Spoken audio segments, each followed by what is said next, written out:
সর্বশেষ নবী, আখিরি নবী, বিশ্বনবী মুহাম্মদুর রাসূলুল্লাহ সাল্লাল্লাহু আলাইহি সাল্লামকে আল্লাহ তাআলা ইসমাঈল আলাইহিস সালামের চ্যানেলে পাঠিয়ে দিয়েছেন।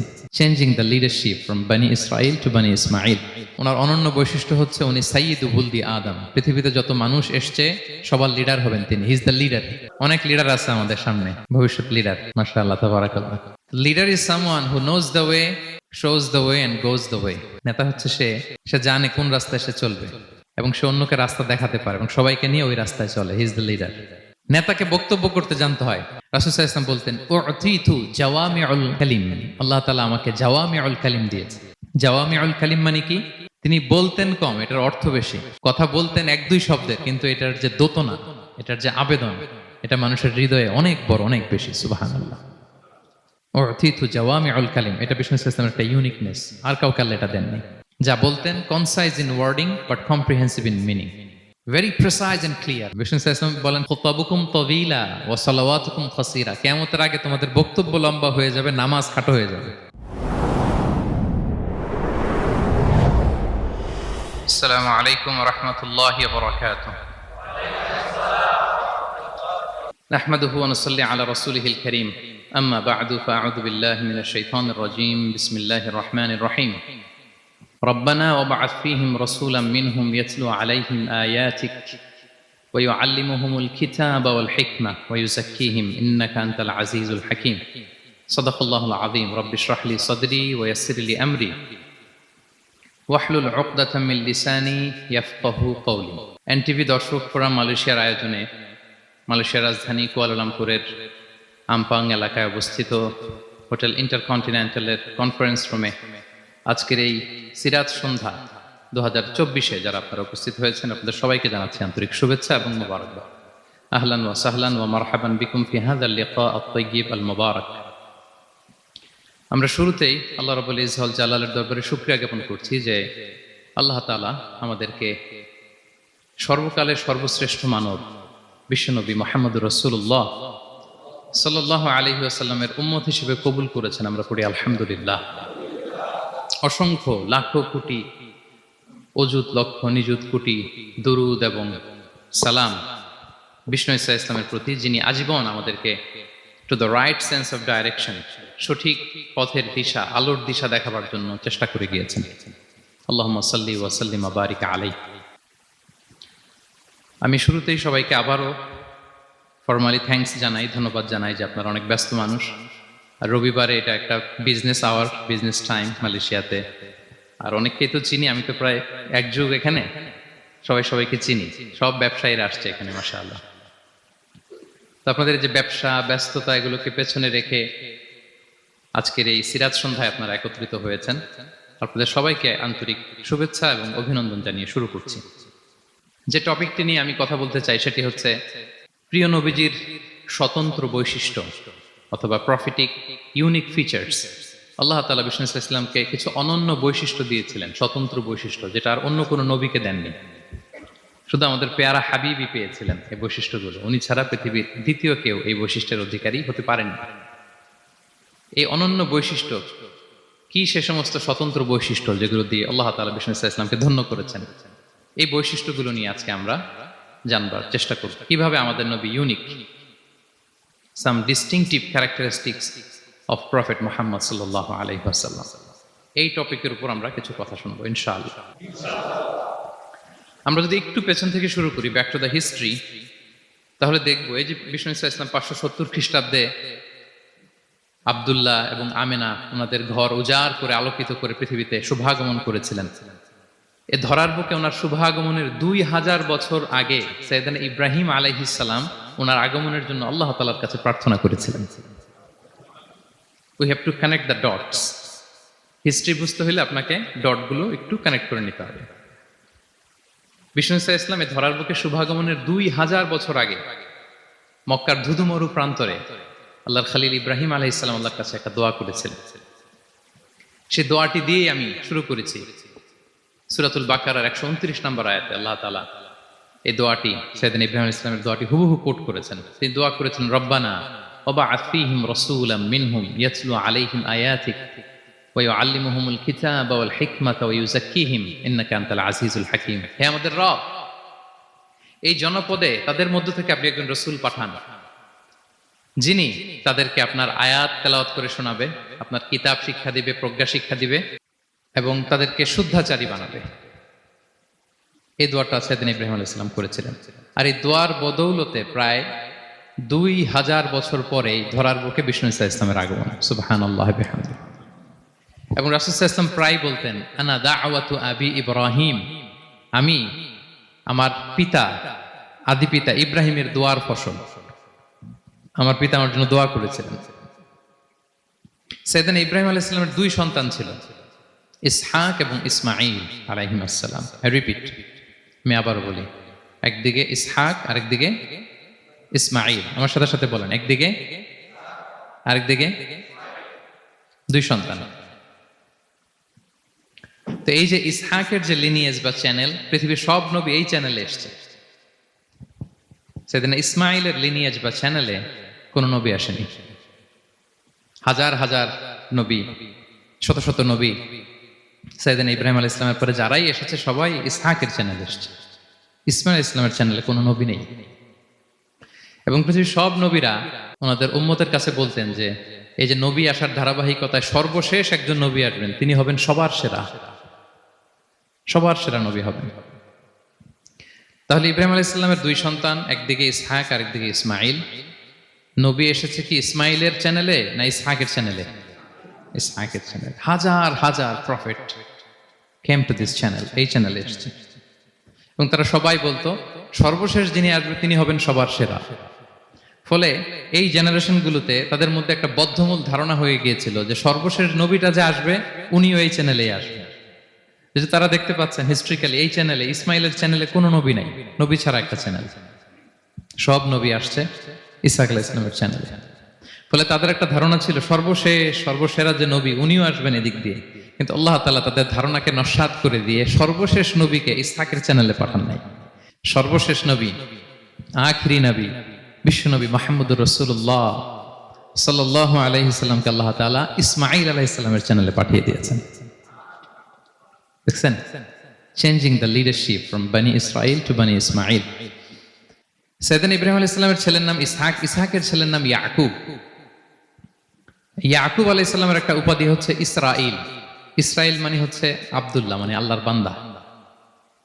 ফলে উনার যত ডিসেন্ডেন্ট সন্তান তারা সবাই হচ্ছে বনি ইসরাইল, ইসরাইলের বংশধর। তো সব নবীকে আল্লাহ এখানে পাঠালেও শেষ নবীকে আল্লাহ তাআলা পাঠিয়েছেন ইসমাইলের চ্যানেলে। তার মানে বিশ্বনবী বনি ইসরাইল নন, বিশ্বনবী হচ্ছেন বনি ইসমাইল, ইসমাইলের চ্যানেলে এসেছে। আলহামদুলিল্লাহ বলেন। তাহলে লিঙ্ক আপটা বুঝতে পেরেছেন তো না, কিভাবে বিষ্ণু ইসলাম আসলেন? রাসূল ইসলাম প্রায় এইভাবে বলতেন যে আনা দাওয়াতু আবি ইব্রাহিম, আমি আমার পিতা ইব্রাহিমের দোয়ার ফসল। তিনি দোয়া করেছিলেন মক্কার ধুধু প্রান্তরে যে আল্লাহ এই জনপদে একজন নবী দিও। ওনার দোয়ার 2000 বছর পরে আল্লাহ তাআলা এই দোয়া কবুল করেছেন। আমরা তো তাহাজ্জুদের সময় দোয়া করে এরপরের দিন হুজুরের কাছে মাসালার জন্য যাই, হুজুর দোয়া তো কবুল হয় না। এত দোয়া করলাম আল্লাহ তো শোনে নাই। 1 মাস দোয়া করে অস্থির হয়ে যায়। এরপর অনেকে বলে হুজুর কাবার গিলাফটা ধরে দোয়া করেছে, কই কিছু তো পাইলাম না। দেখেন সাইয়েদনা ইব্রাহিম আলাইহিস সালাম দোয়া করেছিলেন সেই কবে, তার 2000 বছর পরে আল্লাহ তাআলা এই দোয়াটা কবুল করেছেন। তো দোয়া যদি কবুল না হয় অস্থির হওয়া যাবে? আওয়াজ করে বলেন, অস্থির হবেন আপনারা? না, অস্থির হওয়া যাবে না, ভরসা রাখুন আল্লাহর উপর। তো বিষ্ণু বলতেন আনা দাওয়াতু আবি ইব্রাহিম, আমি আমার পিতা ইব্রাহিমের দোয়ার ফসল। আবার বলতেন বিশারাতু আখি ঈসা, আমি আমার ভাই ঈসার সুসংবাদের ফসল। মানে রাসূল সাল্লাল্লাহু আলাইহি ওয়াসাল্লামের ইমিডিয়েট আগের যে নবী ঈসা আলাইহিস সালাম, উনি এসেই বলে দিয়েছিলেন যে ইয়াতি মিন বাদি ইসমুহু আহমদ, আমার পরে এক নবী আসবে তার নাম হবে আহমদ। তাহলে দেখেন বিশ্ব নবী যে আসতেছে এটা অ্যানাউন্সমেন্টের জন্য আল্লাহ একজন নবী পাঠিয়ে দিয়েছে। He is coming. বিষ্ণু ইসলামের স্ট্যাটাস বুঝতে পারছেন? হি ইজ কামিং, উনি আসতেছেন, এটা বলার জন্য আল্লাহ একজন নবী পাঠিয়ে দিয়েছেন, জিসাস ক্রাইস্টকে, ঈসা আলাইহিস সালামকে পাঠিয়েছেন। তো রাসূল সাল্লাল্লাহু আলাইহি ওয়াসাল্লাম বলতেন বিশারাতু ঈসা, আমি ঈসার সুসংবাদের ফসল। আবার বলতেন ওয়া রুইয়া উম্মি আমিনা, আমি আমার মা আমিনার স্বপ্নের ফসল। রাসূল সাল্লাল্লাহু আলাইহি ওয়াসাল্লামের মা আমিনা যখন কনসিভ করেছেন রাসূল সাল্লাল্লাহু আলাইহি ওয়াসাল্লামকে পেটে, তিনি মাঝে মাঝে স্বপ্নে দেখতেন যে ওনার পেট থেকে একটা আলো বের হয়ে পারস্য, সিরিয়ার প্রাসাদগুলোর মধ্যে ঝলকানি দিচ্ছে। নূর আদাআত মিনহু কুসুর আশ-শাম, শাম দেশের প্রাসাদগুলোকে আলোর ঝলকানি দিচ্ছে। এটা হচ্ছে একটা আলামত যে বিষ্ণু ঈসা ইসলামের শিক্ষা, ওনার ডমিনেশন গোটা বিশ্বব্যাপী ছড়িয়ে যাবে। সুবহানাল্লাহ বিহামদিহি। তাহলে আমরা হিস্ট্রিটাকে কানেক্ট করে নিলাম। বিষ্ণু বলতেন, আমি আমার পিতা ইব্রাহিমের দোয়ার ফসল, ঈসা আলাইহিস সালামের সুসংবাদের ফসল, আমার মা আমেনার স্বপ্নের ফসল। এবার সামনের দিকে যাই, কি কি স্বতন্ত্র বৈশিষ্ট্য দিয়ে আল্লাহ তাআলা বিষ্ণু ঈসা ইসলামকে পৃথিবীতে পাঠিয়েছেন। প্রিয় ভাইরা, কোরআনে অনেক নবীর কথা আল্লাহ তাআলা বলেছেন এবং বিভিন্ন সময়ে বিভিন্ন নবীদেরকে আল্লাহ তাআলা নাম ধরে ডাক দিয়েছেন। কি ধরে? যেমন আদম আলাইহিস সালামকে আল্লাহ নাম ধরে ডাক দিয়েছেন, ইয়া আদম, এই আদম, ইয়া আদম উসকুন আনতা ওয়া যাওজুকাল জান্নাহ, হে আদম তুমি আর তোমার বউ জান্নাতে থাকো, হে আদম, এই আদম, ডাক দিয়েছেন না? কথা বুঝতেছেন? আচ্ছা, মূসা আলাইহিস সালামকে আল্লাহ নাম ধরে ডেকেছেন, ওমা তিলকা বিয়ামিনিকা ইয়া মূসা, এই মূসা হাতে কি, নাম ধরে ডেকেছেন। ইব্রাহিম আলাইহিস সালামকে আল্লাহ নাম ধরে ডেকেছেন, ওয়ানাদাইনাহু আইয়া ইব্রাহিম, হে ইব্রাহিম বলে আমি তোমাকে ডাকলাম। বিষ্ণু ঈসা ইসলামকে আল্লাহ তাআলা এত মর্যাদা দিয়েছেন, কোরআনের কোথাও অন্য নবীদের মতো আল্লাহ তাআলা বিষ্ণু নবীর নাম ধরে ডাকেন নাই। যখনই ডেকেছেন বলেছেন ইয়া আইয়ুহান নবী, হে সম্মানিত নবী। যখনই অ্যাড্রেস করেছেন বলেছেন ইয়া আইয়ুহার রাসূল, হে সম্মানিত রাসূল। সুবহানাল্লাহ বলেন। 4 জায়গায় বিষ্ণু ঈসা ইসলামের নাম এসেছে কোরআনে মুহাম্মদ নামে, আর এক জায়গায় আহমদ। এই 4 জায়গায় মুহাম্মদ যে উল্লেখিত হয়েছে, একটি জায়গায়ও নাম ধরে ডাকেন নাই, বরং ওনার রিসালাত, ওনার নবুয়তের বর্ণনা দিয়েছেন। যেমন মুহাম্মাদুর রাসূলুল্লাহ সাল্লাল্লাহু আলাইহি ওয়াসাল্লাম, মুহাম্মদ হচ্ছেন আল্লাহর রাসূল, এটা একটা কোরআনের আয়াত। এখানে নাম ধরে ডাকছে? মুহাম্মদ হচ্ছেন আল্লাহর রাসূল, এখানে কি নাম ধরে ডাকা হয়েছে? না। ওমা মুহাম্মাদুন ইল্লা রাসূল ক্বাদ খালাত মিন ক্বাবলিহির রুসুল, মুহাম্মদ রাসূল ছাড়া কেউ নন, তার আগে এরকম অনেক রাসূল পৃথিবী থেকে চলে গিয়েছে। এই আয়াতে নাম ধরে ডাকছে? না। 4 বার মুহাম্মদ শব্দটা কোরআনে উল্লেখিত হয়েছে, একবারও নাম ধরে ডাকে নাই। সুবহানাল্লাহ পড়েন। আর একবার উল্লেখিত হয়েছে আহমদ, যেটা ঈসা আলাইহিস সালামের ভাষায় ইয়াতি মিন বাদি ইসমুহু আহমদ, আমার পরে এক নবী আসবে, তার নাম হবে আহমদ। তাহলে দেখেন বিষ্ণু ইসলামকে আল্লাহ তাআলা এত সমীহ করেছেন, এত সম্মান দিয়েছেন, এত মর্যাদা দিয়েছেন যে কোরআনে কোথাও অন্য নবীদের মতো আল্লাহ তাআলা বিষ্ণু নবীর নাম ধরে ডাকেন নাই। যখনই ডেকেছেন ইয়া আইয়ুহান নবী, ইয়া আইয়ুহার রাসূল, হে সম্মানিত রাসূল, হে সম্মানিত নবী। আলহামদুলিল্লাহ বলেন। এরপর বিষ্ণু ইসলাম বলতেন আনা সাইয়্যিদু ওয়ালদি আদম, আমি হচ্ছি আদম আলাইহিস সালামের যত সন্তান পৃথিবীতে আসবে সবার লিডার। সুবহানাল্লাহ বলবেন না? আনা সাইয়্যিদু ওয়ালদি আদম, আমি আদম আলাইহিস সালামের যত সন্তান আসবে, I am the leader of the all sons of আদম, আদমের সব সন্তানের লিডার হব আমি এই পৃথিবীতে। তিনি লিডার। এবং বিষ্ণুই বলেন আল্লাহ তাআলা যখন সব কিছু সৃষ্টি করলেন, পুরো খালকে যখন সৃষ্টি করলেন, 2টা ভাগ করলেন, ভালো আর খারাপ। আমি মুহাম্মদ সাল্লাল্লাহু আলাইহি ওয়াসাল্লামকে আল্লাহ তাআলা ভালোর মধ্যে ঢুকায় দিলেন। এই ভালো মানুষগুলোর মধ্যে থেকে আল্লাহ অনেকগুলো গোত্র নির্বাচিত করলেন, আমাকে সবচেয়ে শ্রেষ্ঠ গোত্রে ঢুকায় দিলেন। এই গোত্রগুলোর মধ্যে অনেকগুলো বাড়ি আছে, সবচেয়ে শ্রেষ্ঠ বাড়িতে আল্লাহ তাআলা আমাকে ঢুকায় দিলেন। সুবহানাল্লাহ বিহামদিহি। আরেক বর্ণনায় এসেছে যে আল্লাহ তাআলা ইসমাঈল আলাইহিস সালামের বংশধরদের মধ্য থেকে কেনানাকে সিলেক্ট করেছেন। কেনানার মধ্য থেকে আল্লাহ কুরাইশকে সিলেক্ট করেছেন। কুরাইশের মধ্য থেকে আল্লাহ তাআলা বনু হাশিমকে সিলেক্ট করেছেন। বিষ্ণু ইসলাম কিন্তু হাশিমি খানদানের। কুরাইশের মধ্য থেকে তিনি বনু হাশিমকে সিলেক্ট করেছেন, আর বনু হাশিমের মধ্য থেকে আল্লাহ তাআলা আমাকে সিলেক্ট করেছেন। সুবহানাল্লাহ বিহামদিহি। এবং তিনি বলতেন ওয়া আনা হামিলু লিওয়াইল হামদি ইয়াউমাল কিয়ামাতি ওয়া তাহতাহু আদম, কিয়ামতের দিন আমি প্রশংসার পতাকা নিয়ে দাঁড়িয়ে থাকবো কিয়ামতের ময়দানে, আর ওই পতাকার নিচে স্বয়ং আদম আলাইহিস সালাম থাকবে। ওনার হাতে থাকবে প্রশংসার পতাকা। প্রিয় ভাই, তাহলে 1 নাম্বার পেয়ে গেলাম, ওনার অনন্য বৈশিষ্ট্য হচ্ছে উনি সাইয়্যিদু ওয়ালদি আদম। পৃথিবীতে যত মানুষ এসছে সবার লিডার হবেন তিনি। He is the leader. তিনি কি? সবাই বলুন, তিনি কি? আচ্ছা, লিডারের কাজ কি বলেন তো? অনেক লিডার আছে আমাদের সামনে, ভবিষ্যৎ লিডার। মাশাআল্লাহ, তাবারাকাল্লাহ। Leader is someone who knows the way, shows the way and goes the way. নেতা হচ্ছে সে সে জানে কোন রাস্তায় সে চলবে এবং সে অন্যকে রাস্তা দেখাতে পারে এবং সবাইকে নিয়ে ওই রাস্তায় চলে। হি ইজ দ্য লিডার। আচ্ছা, লিডার যদি কথা বলতে না পারে, এটা লিডার? এ নেতা? এটা কি? সে লিডার হতে পারবে না। নেতাকে বক্তব্য করতে জানতে হয়, স্পষ্ট ভাষায় কথা বলতে জানতে হয়, ঠিক কিনা বলেন? আমরা যদি দেখি যে রাসূল সাল্লাল্লাহু আলাইহি ওয়াসাল্লামের এই কোয়ালিটি ছিল কিনা, বক্তব্য দেওয়ার পারঙ্গমতা ছিল কিনা ওনার। রাসূল সাল্লাল্লাহু আলাইহি ওয়াসাল্লাম বলতেন, উতিতু জাওয়ামিউল কালিম, আল্লাহ তাআলা আমাকে জাওয়ামিউল কালিম দিয়েছে। জাওয়ামিউল কালিম মানে কি? তিনি বলতেন কম, এটার অর্থ বেশি। কথা বলতেন এক দুই শব্দের, কিন্তু এটার যে দোতনা, এটার যে আবেদন, এটা মানুষের হৃদয়ে অনেক বড়, অনেক বেশি। সুবহানাল্লাহ। সে ১৫০০ বছর আগে বলে গিয়েছেন, আজও আমরা শুনে অবাক হই, ঠিক কিনা বলেন? উতিতু জাওয়ামিউল কালিম, এটা বিষ্ণু সাল্লাল্লাহু আলাইহি ওয়াসাল্লামের একটা ইউনিকনেস। আর কাউকে আল্লাহ এটা দেননি। অল্প বলতেন, মানুষের হৃদয়ে টাচ করে ফেলতেন। সুবহানাল্লাহ। তিনি ছিলেন সর্বমর্ম বাচনভঙ্গির অধিকারী।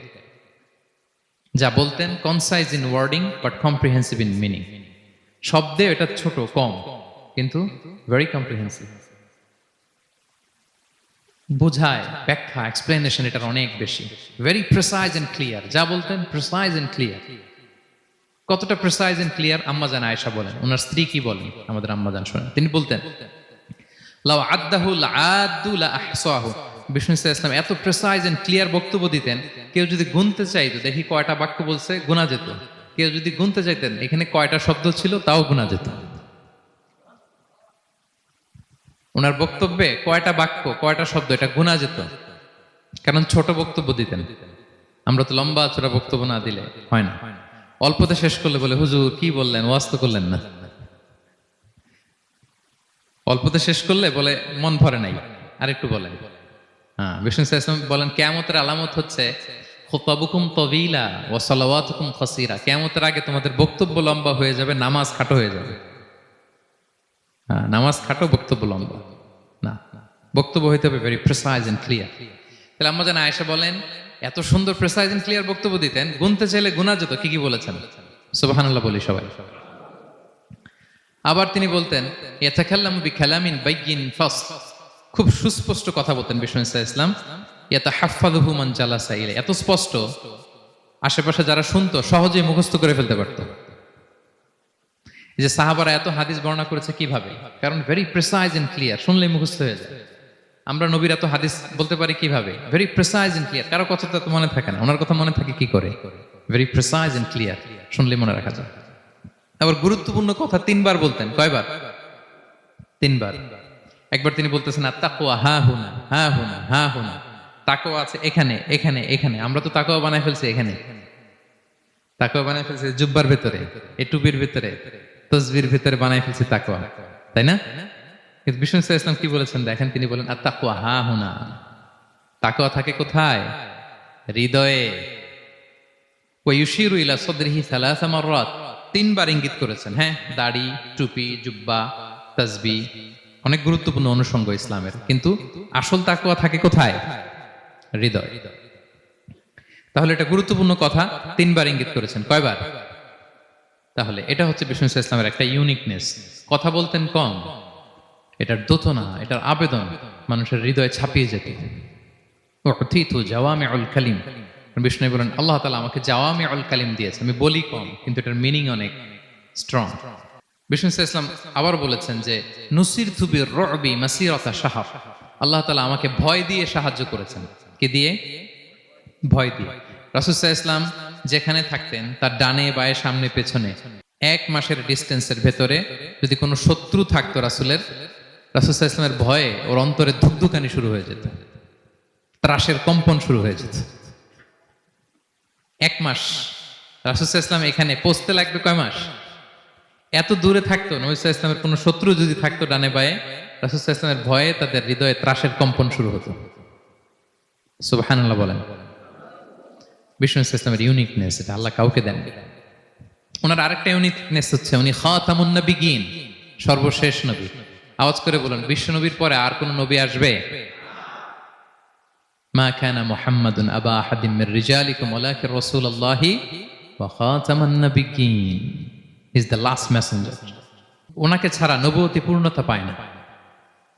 সব নবীকে দিয়ে যদি ধরেন প্রত্যেকটা নবীকে আমরা একটা মুক্তোর দানার সাথে তুলনা করি, মুক্তোর দানা, এটা দিয়ে একটা মালা বানানো হবে, সেক্ষেত্রে বিষ্ণু ইসা ইসলাম হচ্ছেন সর্বশেষ মুক্তোর দানা, যেটা না লাগালে মালাটাই হয় না। প্রত্যেক নবী যদি একটা মুক্তোর দানা হয়, এটা দিয়ে যদি একটা মালা গাঁথি আমরা, সর্বশেষ মুক্তোর দানাটা হচ্ছে বিষ্ণু ইসা ইসলাম। এটা ছাড়া মালা পূর্ণতা পায় না। ওনার মাধ্যমে the door of prophecy is closed. আর কোন নবী আসবেন না। তিনি বলতেন লা নবিয়্যা বা'দি ওয়ালা রাসূল, আমার পরে কোনো নবীও নাই, কোনো রাসূলও নাই। তবে লাউ কানা বা'দি নবিয়্যুন লাকানা উমর, আমার পরে নবী হওয়ার যোগ্যতা যদি কারো থাকে, আমার ওমরের সেই যোগ্যতা আছে। এখন যদি কেউ দাবি করে আমি নবী, কি করবেন? সহিহ মুসলিমের বর্ণনায় খুব চমৎকার একটা উপমা বিষ্ণু ইসা ইসলাম দিয়েছেন। সেটা বলেছেন, আমার আর আমার আগের নবীদের দৃষ্টান্ত হচ্ছে এরকম একটা প্রাসাদের ন্যায়। খুব চমৎকার একটা লোক একটা প্রাসাদ বানিয়েছে, এত চমৎকার, চোখ ধাঁধানো, আই ক্যাচিং। যেই এই প্রাসাদটা দেখে সবাই অবাক হয়, এত সুন্দর প্রাসাদ। এই প্রাসাদে খুঁত ধরার মতো কিছু নাই একটা জায়গা ছাড়া, সেটা হচ্ছে প্রাসাদের কোনো একটা দেয়ালে গাঁথুনিতে একটা ইট দেয়া হয় না, সামহাউ মিসিং, একটা ইটের টুকরা মিসিং। ফলে বাইরে থেকে ঠান্ডা বাতাস ঢুকে একটু অসুন্দর লাগে। তো সবাই প্রাসাদটা ভিজিট করে বলে এত সুন্দর প্রাসাদ, কোনো ভুল হয় না, শুধু একটা জায়গায় ছাড়া, এই একটা ইট পড়ে না এখানে।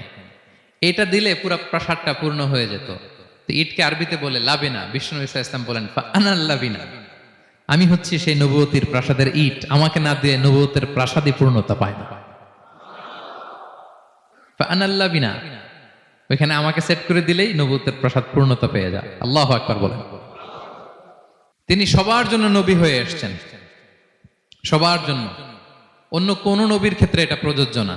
আদম আলাইহিস সালাম সবার জন্য নবী হয়ে আসছেন, সবাই বলুন। ইব্রাহিম আলাইহিস সালাম সবার নবী, মুসা আলাইহিস সালাম সবার নবী না। বিষ্ণু ইসলাম তিনি সবার নবী। আল্লাহ তাআলা বলেন ওয়ামা আরসালনাকা ইল্লা কাফাতান লিন-নাসি বাশীরাও ওয়া নাযীরা, নবী হে, গোটা মানব মণ্ডলীর জন্য আমি আপনাকে রাসূল করে প্রেরণ করেছি। আপনি জান্নাতের সুসংবাদ দিবেন, জাহান্নাম থেকে ভীতি প্রদর্শন করবেন। তাহলে মেসেঞ্জার ফর এন্টায়ার ম্যানকাইন্ড। ওনার নবুয়তের কোনো বাউন্ডারি নাই, আছে? আওয়াজ করে বলুন, আছে? বনি ইসরায়েলের অনেক নবীর এমন ছিল, এদিকে এক নবী, উনি আবার অন্য জায়গায় দাওয়াত দিতে পারবেন, উনি এখানেই দিবেন। আবার পাশের আরেক লোকেশনে আল্লাহ আরেক নবী পাঠাইছেন, ওনার কাজ ওইখানে। তাইলে এই নবীর এক বাউন্ডারি, ওই নবীর। কোরআনে এই কথা এসেছে, যেমন ইব্রাহিম আলাইহিসসালাম, লূত আলাইহিসসালাম চাচা ভাতিজা, সমসাময়িক নবী। ইব্রাহিম ইসলামের একটা জায়গা ছিল দাওয়াত দেওয়ার, আর পাশে জর্ডানে লূত আলাইহিসসালামের একটা দাওয়াতি এরিয়া ছিল। তার মানে এক একজনের লোকেশন বা বাউন্ডারি আলাদা। বিষ্ণু ইসলামের তো এরকম বাউন্ডারি আছে না? আছে? আছে না, ফর দ্য এন্টায়ার গ্লোব, সবার জন্য। তিনি সাদা মানুষেরও নবী, কালো মানুষেরও নবী, তিনি আরবদেরও নবী, অনারবদেরও নবী, নারীর জন্য নবী, পুরুষের জন্য নবী, শিশুর জন্য, বৃদ্ধের জন্য, বিকলাঙ্গের জন্য, সবার জন্য তাকে রাসূল করে প্রেরণ করেছে কে? তাহলে সবার জন্য তিনি নবী, মানুষের জন্য, for the mankind, for the জিনকাইন্ড, for the animal kind, সবার জন্য তিনি রাসূল হয়ে পৃথিবীতে প্রেরিত হয়েছেন। আল্লাহ তাআলা অন্য আয়াতে বলেন ওয়ামা আরসালনাকা ইল্লা রাহমাতাল লিল আলামিন, I have sent you as a mercy for the entire universe. নবী, গোটা বিশ্বের সবার জন্য আপনাকে আমি রহমত করে প্রেরণ করেছি, সবার জন্য, মাছের জন্য, গাছের জন্য, পাহাড়ের জন্য। তিনি শুধু আমাদেরই নবী নন, সবার নবী তিনি। এমনকি পশু পাখিও বিষ্ণু ইসলামকে দেখে চিনতে পারত। একবার এক ইহুদিদের, একবার এক আনসারি সাহাবীর খেজুর বাগানে বিষ্ণু ইসলাম ঢুকলেন। এক উট এসে কাঁদতে লাগলো বিষ্ণু ইসলামের কাছে, বিষ্ণু নবী আদর করে দিলেন। কানে কানে কি জন্য বললো? বিষ্ণু ইসলাম সাহাবাদের বললেন, তোমরা জানো সে কি বলেছে? সে বলেছে যে তার মনিব তাকে দিয়ে কাজ করায় অনেক, কিন্তু খাবার দেয় না। বিষ্ণু ইসলামকে সে চিনতে পেরেছে, বিষ্ণু ইসলামের কাছে এসে অভিযোগ দিয়েছে। এবং তিনি যখন নবী হবেন ভাব 6 মাস আগ দিয়ে, নবী হওয়ার আগে দিয়ে কিছু কিছু ঘটনা ঘটতো। তো বিষ্ণু ইসলাম বলেন, আমি প্রায় যখন মক্কার উপত্যকার পাশ দিয়ে যেতাম, বিভিন্ন পাথরের মধ্যে থেকে আমি আওয়াজ শুনতাম, আসসালামু আলাইকা ইয়া রাসূলুল্লাহ। মদিনায় অবস্থানরত অবস্থায় বিষ্ণু ইসলাম বলেছেন যে এখন যদি আবার মক্কায় যেতে পারতাম, তোমাদেরকে পাথরটা দেখাতে পারতাম। আমি পাহাড়ের পাশ দিয়ে যখন যেতাম, পাথর থেকে আওয়াজ আসতো, আসসালামু আলাইকা ইয়া রাসূলুল্লাহ। তার মানে পাথর নবীকে চিনতো কি চিনতো না? বলেন বলেন। তাহলে প্রাণী চিনেছে নবীকে, পাথর চিনেছেন, গাছ গাছ নবীকে চিনত। মসজিদে নববীতে খেজুরের গাছ দিয়ে পিলার করা হতো। বিষ্ণু ইসলাম একটা খেজুর গাছের মরা খেজুর গাছের পিলারের মধ্যে হেলান দিয়ে তিনি খুতবা দিতেন। বিষ্ণুনবীর বড় কষ্ট হতো। তো এক সাহাবী বলেন, ইয়া রাসূলুল্লাহ, আমার একজন কাঠ মিস্ত্রি পরিচিত আছে, আপনি বললে আপনাকে একটা মিম্বার বানায় দিব। কি বানায় দিব? মিম্বার চিনেন তো না? কি করে, জুমার খুতবা দেয় না বসে? তো সাহাবী বলে, ইয়া রাসূলুল্লাহ, আমার এক কাঠ মিস্ত্রি আছে, আমি একটা মিম্বার বানায় দিব আপনাকে, আরাম হবে, বসে বসে খুতবা দিবেন। বিষ্ণু ইসলাম বলেন, ঠিক আছে, নিয়ে আসো। কিছুদিন পরে ওটা নিয়ে আসা হলো, ফলে লোকেশন চেঞ্জ হলো। আগে একটা মরা খেজুর গাছের পিলারের মধ্যে হেলান দিয়ে কথা বলতেন, এবার ওই যে মিম্বার সেট করা হয়েছে ওই পাশে, ওখানে বসে বসে এখন তিনি নাসিহাত করেন। তো একদিন আলোচনা করার সময় হঠাৎ সাহাবারা কান্নার আওয়াজ শুনতে পেল। কিসের আওয়াজ? সহিহ বুখারীর বর্ণনা। কান্নার আওয়াজ শুনতে পেলেন, তাও 10 মাস গর্ভধারিণী উটের কান্নার আওয়াজের মতো। সাহাবারা ভয় পেয়ে গেলেন, কই কোনো উট তো না, এটা তো মসজিদ, মসজিদের ভিতরে কান্নার আওয়াজ। বিষ্ণু ইসলাম বুঝতে পারলেন। তিনি মিম্বার থেকে নেমে যে ওই যে আগে যেই মরা খেজুর গাছের পিলারের মধ্যে হেলান দিয়ে ওয়াজ করতেন, ওই পিলারটারে আদর করতে আরম্ভ করলেন। বিষ্ণু ইসলাম হাত দিয়ে যখন আদর করলেন, ফাসাকানাত, তার কান্না বন্ধ হয়ে গেল। তখন বিষ্ণু ইসলাম বললেন যে, তোমরা বুঝতে পারোনি এটা কিসের আওয়াজ? এটা হচ্ছে ওই মরা খেজুর গাছের আওয়াজ। আমার বিরহে, আমাকে যে পায় না, তার গায়ে আমার পিঠ মোবারক লাগিয়ে আমি ওয়াজ করতাম, আমার বিরহে মরা খেজুর গাছ থেকে কান্নার শব্দ এসেছে। আজ ওই জায়গাটা চিহ্নিত করা আছে, এটাকে বলে মসজিদে নববীতে আল উস্তুয়ানাতুল হান্নান। হান্নান মানে কাঁদে এমন পিলার। সুবহানাল্লাহ বিহামদিহি। তাহলে পাথর বিষ্ণু ইসলামকে সালাম দিয়েছে, প্রাণী বিষ্ণু ইসলামের সাথে কথা বলেছে, মরা গাছ খেজুরের গাছ বিষ্ণুনবীর বিরহে কেঁদেছে। সুবহানাল্লাহ বিহামদিহি। বিষ্ণু ইসলামের ইউনিকনেস, ইউনিক ফিচার এগুলো। বিষ্ণু ইসলাম, আমরা যেমনি মাঝে মাঝে আমাদের লাইফে আপস এন্ড ডাউনস থাকে, ওনার জীবনেও ছিল। একটা সময় ছিল বিষ্ণু ইসলামের এমন এসেছে যে ওনাকে ঘরে শেল্টার দিতেন ওনার স্ত্রী খাদিজাতুল কুবরা তাহেরা রাদিয়াল্লাহু তাআলা আনহা। মেন্টালি সাপোর্ট দিতেন, ফিনান্সিয়ালি সাপোর্ট দিতেন। উনি মারা গেলেন। পলিটিক্যাল সাপোর্ট দিতেন চাচা আবু তালেব, উনিও মারা গেলেন। কই যাবেন উনি? নেইবরিং সিটি তায়েফে গেলেন দাওয়াত নিয়ে, সেখানেও নির্মম অত্যাচারের শিকার হলেন, প্রত্যাখ্যাত হলেন। ওনার হৃদয়টা ভেঙে খান খান, কষ্টে বেদনায় জর্জরিত হয়ে বিষ্ণু ইসলামের মন বড্ড খারাপ। বিষ্ণু ইসলামের এই ভঙ্গুর মনকে ভালো করে দেবার জন্য, সারপ্রাইজ দেবার জন্য আল্লাহ তাআলা আসমানি মিটিং এর জন্য বিষ্ণু ইসলামকে স্পেশালি ইনভিটেশন পাঠিয়েছেন। কোন নবীকে আল্লাহ এটা পাঠান নাই। কোন নবীকে আল্লাহ তাআলা ঊর্ধ্ব জগতের স্পেশাল ডিভাইন ঐশী মিটিং এর জন্য কোনো ইনভিটেশন পাঠান নাই, বিষ্ণু ইসলামকে পাঠিয়েছেন। সুবহানাল্লাহ পড়েন। মেরাজের ঘটনা আমরা জানি না?